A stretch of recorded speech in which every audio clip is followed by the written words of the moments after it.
എൽസമ്മയുടെ ധന്യസ്മരണകൾക്ക് മുൻപിൽ ഒരു നിമിഷം നമുക്ക് പ്രാർത്ഥനാ നിമഗ്നരാകാം. പാറന്നൂർ ഇടവകയിൽ തേറാട്ടിൽ ജോൺ ത്രേസ്യ ദമ്പതികളുടെ 8 മക്കളിൽ ഇളയ മകളായി 1940 ജനുവരി 27 എൽസി സിസ്റ്റർ എൽസ ഭോജാതയായി. 1962 മെയ് 20 ആദ്യവ്രതവും 1966 ഏപ്രിൽ 28 നിത്യവ്രത വാഗ്ദാനവും നടത്തി. അധ്യാപനമായിരുന്നു തൻ്റെ പ്രേക്ഷിത മേഖല.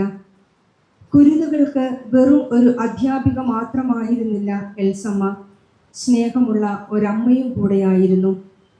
അവരുടെ വേദനകളിൽ സാന്ത്വനമായും കുടുംബ പ്രശ്നങ്ങളിൽ പരിഹാരമായും അമ്മ വർത്തിച്ചിരുന്നു. മിഷനറി പ്രവർത്തനങ്ങളിൽ ആകൃഷ്ടയായ എൽസമ്മ മധ്യപ്രദേശിൽ ബർഹാൻപൂർ, ഗുഗൂസ്, ബീന, അശോക് നഗർ എന്നിവിടങ്ങളിൽ തൻ്റെ സ്തുത്യർഹമായ സേവനം കാഴ്ചവെച്ചിട്ടുണ്ട്. അവിടെ നിന്നും ആർജിച്ചെടുത്ത ചൈതന്യം നാട്ടിൽ തൻ്റെ സേവന പാതയിൽ കൊണ്ടുവരാൻ സദാ ഉത്സുകയായിരുന്നു. തൻ്റെ അമ്മ മനസ്സിൻ്റെ പ്രതിഫലനമായിരുന്നു താൻ സുപ്പീരിയറായ സ്ഥലങ്ങളിലെല്ലാം നിറഞ്ഞു നിന്നിരുന്നത്. മധ്യപ്രദേശിലെ Bina, Ollur saint Mary's, Manalur, Nadathara, sacred heart Thrissur, Sevanalayam എന്നിവിടങ്ങളിൽ സുപ്പീരിയറായും അമ്മ സേവനം കാഴ്ചവെച്ചിട്ടുണ്ട്. പാവങ്ങളോട് പ്രത്യേക അനുകമ്പയും പരിഗണനയും നൽകിയിരുന്നു. ഒപ്പം സ്നേഹത്തോടെയുള്ള വർത്തന രീതിയും അമ്മയുടെ സുഹൃതങ്ങളായിരുന്നു. നിഷ്ഠയോടെയുള്ള പ്രാർത്ഥന, സമൂഹത്തിൽ യോജിപ്പോടെ കാര്യങ്ങൾ ചെയ്യാനുള്ള കഴിവ്, സാമൂഹ്യ പ്രതിബദ്ധത, അധ്വാനശീലം, ലാളിത്യം, നർമ്മരസം തുളുമ്പുന്ന വാക്കുകളിലൂടെയുള്ള സമീപന രീതി, ഇതെല്ലാം അമ്മയുടെ ജീവിതത്തിൻ്റെ നേർക്കാഴ്ചകളായിരുന്നു. മഠത്തിലെ first councillor, second councillor, mess manager എന്നീ നിലകളിലും തൻ്റേതായ പങ്ക് കൃത്യതയോടെ നിറവേറ്റാൻ അമ്മയ്ക്ക് കഴിഞ്ഞിട്ടുണ്ട്. ഒല്ലൂർ എവുപ്രാസമ്മയുടെ നിത്യാരാധനാ കേന്ദ്രത്തിൽ 4 വർഷക്കാലം ആരാധനയിലും പിന്നീട് മധ്യസ്ഥ പ്രാർത്ഥനയിലും അനേകം മണിക്കൂറുകൾ ദിവ്യകാരുണ്യ സന്നിധിയിൽ ചെലവഴിച്ച് സായുജ്യമടയാൻ അമ്മ തീക്ഷ്ണമതിയായിരുന്നു. പ്രായാധിക്യത്തിൻ്റെ അവശതകൾ വർദ്ധിച്ചു വന്നതിനാൽ 2024 ഫെബ്രുവരിയിൽ ചൂണ്ടൽ മരീന ഹോമിലേക്ക് പോകുകയും ചെയ്തു. വ്രതവാഗ്ദാനത്തിൻ്റെ സുവർണ ജൂബിലി ആഘോഷിക്കാനുള്ള ഭാഗ്യവും എൽസമ്മയ്ക്ക് ലഭിച്ചിട്ടുണ്ട്. വിശുദ്ധ യൗസേ പിതാവിനോടും പരിശുദ്ധ കന്യകാ മാതാവിനോടും പുത്രീ നിർവിശേഷമായ പ്രത്യേക ഭക്തിയും സ്നേഹവും അമ്മയ്ക്കുണ്ടായിരുന്നു. ആർക്കും സമീപിക്കാവുന്ന രീതിയിലുള്ള ജീവിതശൈലിയും സമർപ്പണ ജീവിതത്തിൽ നിറഞ്ഞ സന്തോഷവും സംതൃപ്തിയും സ്വന്തമാക്കിയ സിസ്റ്ററായിരുന്നു എൽസമ്മ. തൻ്റെ വിശ്രമ ജീവിതത്തിൻ്റെ അവസാന ഘട്ടം കഴിഞ്ഞ 2.5 വർഷങ്ങളിലായി മരീന ഹോം ചൂണ്ടലിലായിരുന്നു. രോഗത്തിൻ്റെ അസ്വസ്ഥതകളിലൂടെ നീങ്ങുമ്പോഴും ഒട്ടും പരാതിയോ പരിഭവമോ ഇല്ലാതെ തൻ്റെ ജീവിത നൗക ആത്മനാഥനോടൊത്തു തുഴയുവാൻ സദാ ശ്രദ്ധിച്ചിരുന്നു. പ്രസന്നവദനയായി തിരുഹിതത്തോട് ചേർന്ന് നിന്ന് തൻ്റെ ജീവിതം ഒരു ബലിയായി തിരുനാഥനു മുൻപിൽ സമർപ്പിക്കുവാൻ എൽസമ്മയ്ക്ക് കഴിഞ്ഞു. അവസാന നിമിഷങ്ങളിൽ ഏവരുടെയും പ്രാർത്ഥനാ സാന്നിധ്യത്തിൽ എൽസമ്മ അന്ത്യകൂദാശകളെല്ലാം സ്വീകരിച്ച് ബഹുമാന പ്രോൻഷാലമ്മയുടെ ആശീർവാദവും സ്വീകരിച്ച് സമാധാനത്തോടെ തൻ്റെ ആത്മാവിനെ ദൈവ തൃക്കരങ്ങളിൽ സമർപ്പിച്ചു. ഈ പാവനാത്മാവിനെ നിത്യശാന്തി നേരുന്നു. ദൈവം നിയോഗമായി തന്ന ചിലതായി കരുതുകയും അതിനെ നല്ല രീതിയിൽ പൂർത്തിയാക്കാൻ ശ്രമിക്കുകയും ചെയ്യുന്നവൻ്റെ പേരാണ് വിശ്വസ്തൻ എന്നത്. അപ്പോൾ വിവേകിയാരാണ്? നീ ഉത്തരവാദിത്തങ്ങളെ എങ്ങനെ, എവിടെ, എപ്പോൾ, ആർക്ക് അത് ചെയ്യണമെന്ന് മുൻകൂട്ടി കണ്ട് കാര്യങ്ങളെ ക്രമീകരിക്കുന്നവൻ്റെ പേരാണ് വിശ്വസ്തൻ എന്നത്. ഈ രണ്ടും ചേർത്ത് വെച്ച് വായിച്ചാൽ ഈ എൽസമ്മ എന്ന ഈ സഹോദരിയിൽ സുവിശേഷം സാക്ഷ്യപ്പെടുത്തുന്ന പോലെ വിശ്വസ്തയും വിവേകിയുമായി 86 വർഷക്കാലം സന്യാസ ജീവിതത്തിന്റെ പാദമുദ്രകൾ ഈ നാടിന് സമ്മാനിച്ച്, ഈ സഭയ്ക്ക് സമ്മാനിച്ച് കടന്നു പോകുന്നവളാണ് ഈ സിസ്റ്റർ എൽസമ്മ എന്ന സഹോദരി. സിസ്റ്ററിന്റെ ജീവചരിത്രത്തിലൂടെ കടന്നുപോയപ്പോൾ ഞാൻ മനസ്സിലാക്കിയ ചില കാര്യങ്ങൾ, ഏൽപ്പിക്കപ്പെട്ട ഏത് ഉത്തരവാദിത്വങ്ങളിലും ഈ വിശ്വസ്തതയും വിവേകവും ഒരുപോലെ ചേർത്ത് വെച്ചവളായിരുന്നു. ഏൽപ്പിച്ച ഉത്തരവാദിത്തങ്ങൾ എന്ന് പറയുമ്പോൾ അവരുടെ ഏറ്റവും വലിയ ഉത്തരവാദിത്വം സന്യാസ ജീവിതം തന്നെയായിരുന്നു. ആ സന്യാസ ജീവിതത്തോട് 100% നിഷ്ഠയോടുകൂടിയ പ്രാർത്ഥനാ ജീവിതത്തോടും അതിനേക്കാൾ ഉപരി തൻ്റെ ജീവിതം വ്യയമായി നൽകുന്ന 3 വ്രതങ്ങളോടുള്ള ഏറെ വിശ്വസ്തതയും ഒരുപോലെ കാത്തു സൂക്ഷിച്ചു കൊണ്ടുപോയ ഒരു കന്യകാ സ്ത്രീ. അധ്യാപികയായിരുന്നു പ്രധാന ജോലി സ്ഥലം. അവിടെ അങ്ങനെയാണ് നമ്മൾ വായിച്ചത്, അവരൊരു അധ്യാപിക മാത്രമായിരുന്നില്ല, അവർ അമ്മയായിരുന്നു പറയുന്നു. ചില കുട്ടികൾ നമ്മൾ സ്കൂളിൽ പഠിക്കുന്ന കാലത്ത്, നമ്മൾ പഠിച്ചിട്ടുള്ള സമയത്ത് നമ്മൾ വെറുതെ നോക്കിയാൽ നമ്മളെ എത്രയോ പേര് പഠിപ്പിച്ചു പോയിട്ടുണ്ട്. അതിലെത്ര അധ്യാപകരെ നമ്മൾ ഓർക്കുന്നുണ്ടാവും. ചിലപ്പോൾ 1, 2, 3. എന്തായിരുന്നു ആ ടീച്ചർമാരുടെ പ്രത്യേകത? അവർ നമുക്ക് വെറും അധ്യാപകർ മാത്രമായിരുന്നില്ല, അവർ നമുക്ക് ചിലതുകളായിരുന്നു. ഒരു പക്ഷേ അവർ അമ്മയായിരുന്നിട്ടുണ്ടാവാം, ഒരു സഹോദരിയായിട്ടുണ്ടാവാം, ഒരു കൂട്ടുകാരിയായിരുന്നിട്ടുണ്ടാവാം. അപ്പോ എൽസമ്മ സിസ്റ്ററെ കുറിച്ച് പറയുന്നു, അവർ വെറും ഒരു അധ്യാപികയായിരുന്നില്ല, അവർ അമ്മയായിരുന്നു. കുട്ടികൾക്ക് അവരൊരു അമ്മയായിരുന്നു. അവരുടെ വീട്ടിൽ നിന്ന് സ്കൂളിലേക്ക് വരുന്ന കുട്ടികൾക്ക് അമ്മ സാന്നിധ്യത്തെ പ്രദാനം ചെയ്ത ഒരു വ്യക്തിത്വത്തിന്റെ ഉടമയായിരുന്നു ഈ സിസ്റ്റർ. കാരണം അവര് സന്യാസത്തിലേക്ക് വന്നപ്പോ അമ്മയാവാനാണ് വന്നത്.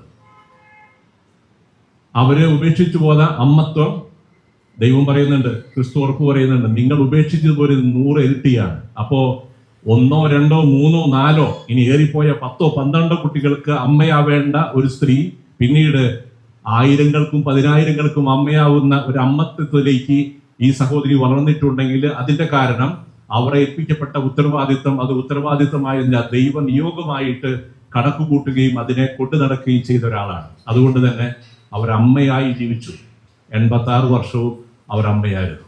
അതില് 6 തവണയോ മറ്റോ, അതായത് 18 വർഷക്കാലം അവര് അമ്മ എന്നാണ് വിളിക്കപ്പെട്ടിരുന്നത്. ഒരു പദവി നൽകി, ഒരു ഭവനത്തിന്റെ അമ്മ, മദർ സുപ്പീരിയർ എന്നാണ് വിളിക്കപ്പെടുന്നത്. അപ്പോ 18 വർഷക്കാലം ഒരു ടൈറ്റിൽ അമ്മയായും മറ്റ് പല സമയങ്ങളിലും അവർ ഈ തലക്കെട്ടുകളില്ലാതെയും അമ്മയായി തന്നെയാണ്, കരുതലുള്ള ഒരു സ്ത്രീയായിട്ട് അവർ ജീവിച്ചു എന്നുള്ളത് തന്നെയാണ് പ്രത്യേകത.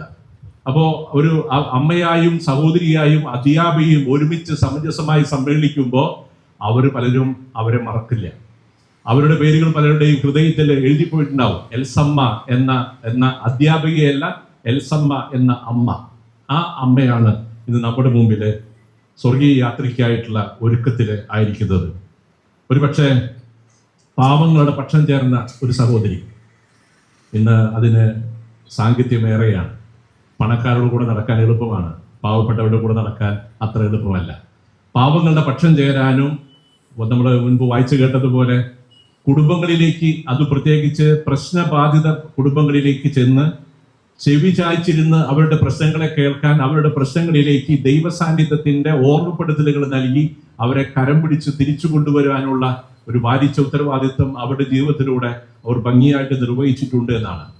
അധ്യാപനത്തിലൂടെയും ഒരു അമ്മ മനസ്സിന്റെ ഉടമയായി, വേദനിക്കുന്നവർക്ക് സാന്ത്വനമായി, പ്രശ്നബാധിത കുടുംബങ്ങൾക്ക് ആത്മീയ ഉണർവായി, പാദങ്ങളിൽ ചിറകുള്ള മിഷണറിയായി, പാവങ്ങളുടെ അനുകമ്പയും ഹൃദയത്തിൽ ദയയും സൂക്ഷിച്ചിരുന്ന അമ്മയായി, നിഷ്ഠയോടുകൂടിയ പ്രാർത്ഥനാ ജീവിതത്തിന്റെ ഉടമയായി, നർമ്മം കലർന്ന സംസാരത്തിന് ഉടമയായി, ലളിത ജീവിതത്തിലൂടെയും അവർ ചേർന്ന് കരുപിടിപ്പിച്ചെടുത്ത സന്യാസത്തിന്റെ സന്യാസ ജീവിതം ഇന്ന് ഈ അൾത്താരയിൽ അവരുടെ അവസാന ബലിയായിട്ട് ഇന്ന് അർപ്പിക്കുകയാണ്. ഈ വിവേകം ചേർത്ത് വയ്ക്കാൻ ഒരമ്മയ്ക്ക് ഉണ്ടാകേണ്ട ഏറ്റവും വലിയ സവിശേഷതയാണ് വിവേകം എന്നുള്ളത്. മക്കളുടെ കാര്യങ്ങളിൽ മൂത്തവനെയും ചെറിയവനെയും ഇടയിലുള്ളവനെയും ഒക്കെ ചേർത്ത് പിടിക്കണമെങ്കിൽ വിവേകമുണ്ടാവണം. 3 പേരോട് ഒരുപോലെയല്ല ഒരമ്മ പെരുമാറുക, വിവേകവതിയാവണം. അപ്പോൾ അതുപോലെ വിവേകം ചേർത്ത് വെച്ച് അവർ അമ്മയായും സഹോദരിയായും ശുശ്രൂഷകയായും ഒക്കെ നമ്മുടെ ഇടയിലൂടെ ജീവിച്ച് കടന്നു പോവുകയായിരുന്നു. നമ്മൾ പറയും സഹനം പുണ്യമാണെന്നൊക്കെ. അപ്പോൾ അങ്ങനെയെങ്കിൽ സഹനം ദൈവികമാണ്, ക്രിസ്തീയമാണ്. അത് ക്രിസ്തീയമാണെങ്കിലും ദൈവികമാണെങ്കിലും അതിനെ ഏറ്റെടുക്കുന്ന വ്യക്തികളുടെ ഭാവമനുസരിച്ചും മനോഭാവം അനുസരിച്ചും അത് പുണ്യമായി മാറും. എനിക്ക് തോന്നുന്നു ജീവിതത്തിന്റെ അവസാന നിമിഷങ്ങളിൽ ഏകദേശം 2.5 വർഷത്തിൽ കൂടുതൽ അസുഖമായിട്ടും മറ്റുമൊക്കെ സഹനത്തോട് ചേർന്ന് നിന്ന സമയങ്ങളിൽ പരാതി പറയാതെ ആ സഹനം ദൈവികമാണെന്നും ആ സഹനത്തിന്റെ കൂടെ ദൈവം നടക്കുന്നുണ്ടെന്നുള്ള വലിയ ബോധ്യത്തോടെ പരാതികളില്ലാതെ സഹനത്തെ തന്റെ ജീവിതത്തോട് ചേർത്ത് വയ്ക്കുകയും അതിനെ നിതാന്തമായ സ്നേഹമാക്കി മാറ്റിയെടുക്കാനുള്ള കൃപയ്ക്ക് വേണ്ടി പ്രാർത്ഥിക്കുകയും ചെയ്യുന്ന ഒരാളാണ്. എനിക്കും നിങ്ങൾക്കും അറിവുള്ള ഒരാൾ, നമ്മെ അറിയുന്ന ഒരാൾ ഇന്ന് സ്വർഗത്തിൽ എത്തിയിട്ടുണ്ട് എന്നുള്ളത്. അപ്പൊ അവരോടും നമുക്ക് മാധ്യസ്ഥം അപേക്ഷിച്ച് പ്രാർത്ഥിക്കാനാവട്ടെ. പെൺകുട്ടിയും തമ്മിൽ പ്രണയത്തിലായി, അവര് ഒരുമിച്ച് ജീവിക്കാൻ ആരംഭിക്കുന്നു, അല്ലെങ്കിൽ തുടക്കമിടുന്നു. അവര് വിവാഹിതരാവാൻ ആരംഭിക്കുന്നതിന് മുമ്പ് അവർ പറഞ്ഞു, നമുക്ക് ഒരുമിച്ചൊരു യാത്ര പോകണം. എങ്ങോട്ടാണ് യാത്ര? അവരുടെ വീടിന് അധികം അകലമല്ലാത്ത ഒരു സ്ഥലത്തേക്ക് യാത്ര ചെയ്യാൻ തീരുമാനിച്ചു. അവരുടെ വീടിനടുത്തുള്ള ഒരു പെരുങ്കുന്ന് കയറാൻ അവർ തീരുമാനിക്കുകയാണ്. രണ്ടുപേരും കൂടി ദിവസങ്ങളോളം ഇരുന്ന് ഈ പെരുങ്കുന്ന് എങ്ങനെ കയറും, എങ്ങനെ കയറിയാൽ എന്തൊക്കെ ഉണ്ടാവും എന്നൊക്കെ അവർ കണക്ക് കൂട്ടുകയാണ്. അവർ പറഞ്ഞു, വഴികളില്ലാത്ത ഈ കുന്നിന്റെ മുകളിലേക്ക് കയറുമ്പോൾ, വഴി വെട്ടിപ്പോകുമ്പോൾ ദേഹത്ത് മുറിവുകളേൽക്കും, ശരീരം മുഷിയും. അങ്ങനെ മുഷിഞ്ഞും മുറിവുകളുമേറ്റ് നമ്മൾ മുകളിൽ ചെല്ലുമ്പോൾ നമ്മളെ കാത്തിരിക്കുന്ന വിസ്മയങ്ങൾ ഉണ്ടാവും. ആ കുന്നിന്റെ മുകളിൽ ഒരു സമതലം ഉണ്ടാവും, അവിടെ നല്ല പച്ചപ്പുള്ള പുല്ലുണ്ടാവും, അവിടെ ചെറിയ തടാകം ഉണ്ടാവും, അതിൽ വെള്ളമുണ്ടാവും, അതിൽ മത്സ്യങ്ങളുണ്ടാവും, അതിൽ വെള്ളം കുടിക്കാൻ വരുന്ന പക്ഷികളെ കാണാം, മരങ്ങളുണ്ടാവും, മരത്തിന്റെ ചിലകളിൽ നിന്ന് പാട്ടുപാടുന്ന കിളികളുണ്ടാവും, ആകാശം മുട്ടി നിൽക്കുന്ന മരങ്ങളുടെ അറ്റത്തോട് ചേർന്ന് പോകുന്ന മേഘക്കീറുകൾ കാണാം. അങ്ങനെ ഒരുപാട് കാര്യങ്ങൾ കാണാം എന്ന പ്രതീക്ഷയോടെ രണ്ടുപേരും കൂടി പെരുങ്കുന്ന് കയറാൻ തുടങ്ങി. പെരുങ്കുന്ന് കയറി ഈ പ്രയാസങ്ങളുമൊക്കെയായി ദേഹത്ത് മുറിവുകളുമൊക്കെ ഏറ്റ് രണ്ടുപേരും കുന്നിന്റെ മുകളിൽ ചെന്നു. കുന്നിന്റെ മുകളിൽ ചെല്ലുമ്പോൾ കഥാകാരൻ പറയുന്നത് പോലെ ഒരുപാട് കാര്യങ്ങളെ കാണാനും കേൾക്കാനും ഒക്കെയുള്ള ആവേശത്തോടെ കുന്നിന്റെ മുകളിൽ എത്തുമ്പോൾ കാണുന്നത്, അവിടെ താഴെ നിന്ന് പറഞ്ഞതൊന്നും അവിടെ ഉണ്ടായിരുന്നില്ല. സമതലമില്ല, പുല്ലില്ല, കുഞ്ഞ് തടാകമില്ല, മത്സ്യങ്ങളില്ല, കിളികളില്ല, തൊട്ടുപോകുന്ന മേഘക്കീറുകളില്ല, ഒന്നുമില്ല.